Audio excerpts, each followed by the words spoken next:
The story of the mob has always been told through the lens of its bosses, its kingpins, and the powerful dons who sat in smoke-filled rooms making life and death decisions with a flick of the wrist. But beneath the surface, away from the spotlight and often buried in the shadows, there were other men who made the machinery of organized crime turn in silence. They were not necessarily the ones with the most wealth or the most influence, but they possessed something even more valuable in the ruthless underworld of the Mafia: the ability to kill without hesitation, without remorse, and without leaving a trace. The Mobsters, most dangerous killers, were the ghosts of the underworld, the ones who carried out the sentences handed down by bosses who rarely dirtied their own hands. Among them, a few names have become legendary, whispered with equal measures of fear and respect in both law enforcement files and mafia circles. To understand the mob's history is to understand its most effective assassins. When we think of killers within the Mafia, we often imagine brutal hitmen who sprayed bullets into crowded restaurants or left bodies in alleys as a show of strength. And yes, that kind of violence happened, but the most dangerous killers weren't the ones who made noise. They were the ones who made sure that their victims disappeared quietly, with precision, leaving behind only rumors and questions. These men became indispensable to the Mafia because they provided what every criminal empire craved: control through fear.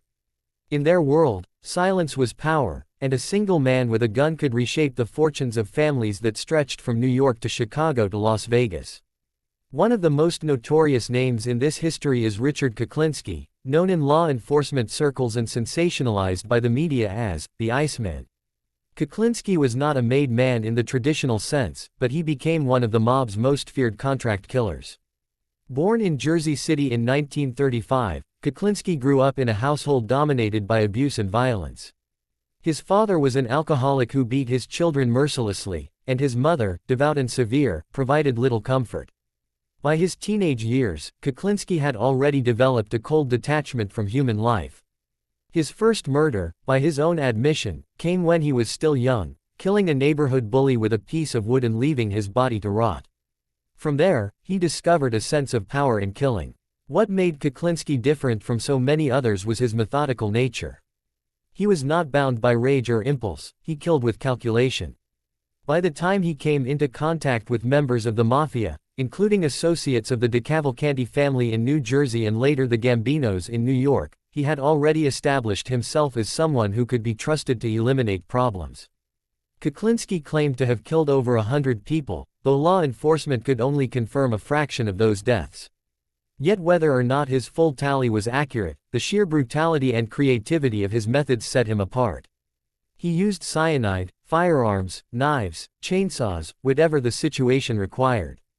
Sometimes he froze his victims in industrial freezers to obscure the time of death, earning him the chilling moniker, the Iceman.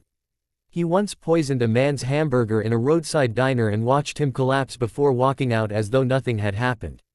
Kuklinski's employers within the mob saw in him something rare: a man who enjoyed killing, who was not bound by mafia rules or rituals, and who could carry out executions without drawing attention to himself. But Kuklinski also represents a paradox. Though he worked for mobsters, he was never fully part of them. He operated on the edges, a tool to be used and discarded if necessary. And perhaps that's what made him so dangerous. He wasn't tied to loyalty or honor codes, he was tied only to money and the satisfaction he found in violence. But if Kuklinski was a freelancer who moved through the Mafia's orbit, other killers were deeply woven into the fabric of organized crime itself. One cannot tell this story without mentioning Albert Anastasia, a name that still sends chills down the spine of Mafia historians. Anastasia was not just a killer, he was the architect of professional murder within the American Mafia. Born Umberto Anastasio in Calabria, Italy, in 1902, he immigrated to New York as a teenager and quickly found himself involved in crime. By his 20s, he had become one of the most feared enforcers for the mob. His reputation for violence was such that he was one of the founding members of what became known as Murder, Inc., the enforcement arm of the National Crime Syndicate in the 1930s and 1940s. Murder, Inc. was perhaps the most organized network of killers the Mafia ever assembled. Operating out of Brooklyn, it was led by men like Lewis, Lepka, Buckalter and Benjamin, Bugsy, Siegel, but its executioners included scores of anonymous killers who carried out hundreds of murders across the United States. Their victims were not just rivals but also anyone who threatened to expose the syndicate's operations. Albert Anastasia stood at the center of it all. Nicknamed the Mad Hatter and the Lord High Executioner, he personally ordered and often participated in countless killings. He was unpredictable, prone to sudden bursts of violence, and deeply feared even by his closest associates. Anastasia's cruelty was legendary. Stories circulated of him strangling men with his bare hands, of carrying out executions without hesitation. For him, violence was not only a tool but a language of power. In a mafia built on intimidation, Anastasia's reputation made him untouchable for decades.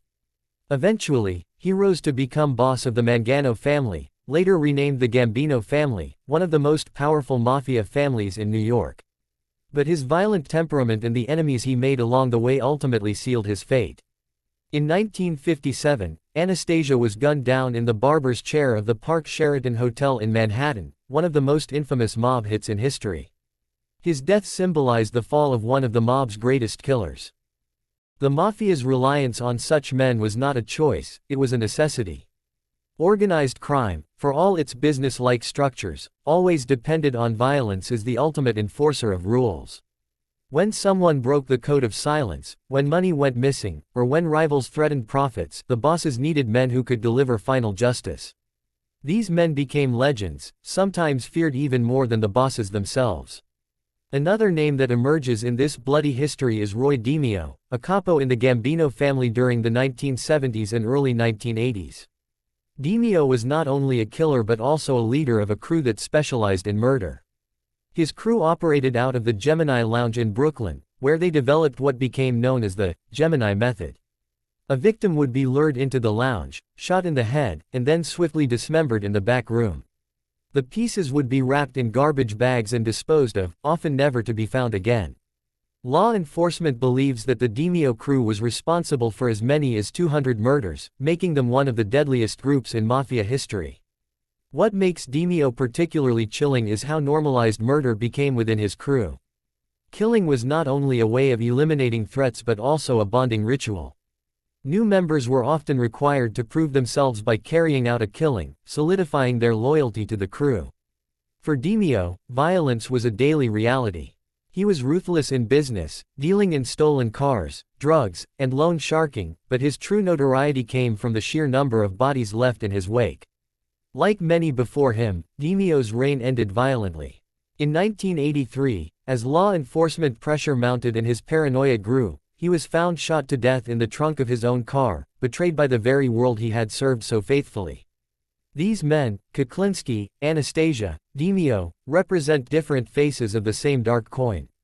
They were the mafia's most dangerous killers, individuals who carried out violence on behalf of a larger system that thrived on fear. They were feared not only by the public but also by their own allies, because in a world where loyalty was always conditional, anyone could become the next target. But behind the bloodshed lies a deeper truth about the mafia's killers. They were products of a system that rewarded violence, that elevated men who could instill terror. They operated in a world where murder was not an aberration but a business expense, a way to settle disputes more efficiently than courts ever could. For the bosses, having access to such men was not about brutality for its own sake, it was about maintaining order in an empire built on crime. Yet for the killers themselves, the act of murder often became more than a job, it became an identity. The legacy of the mob's most dangerous killers lingers today, not only in the pages of history books or FBI files but also in the popular imagination.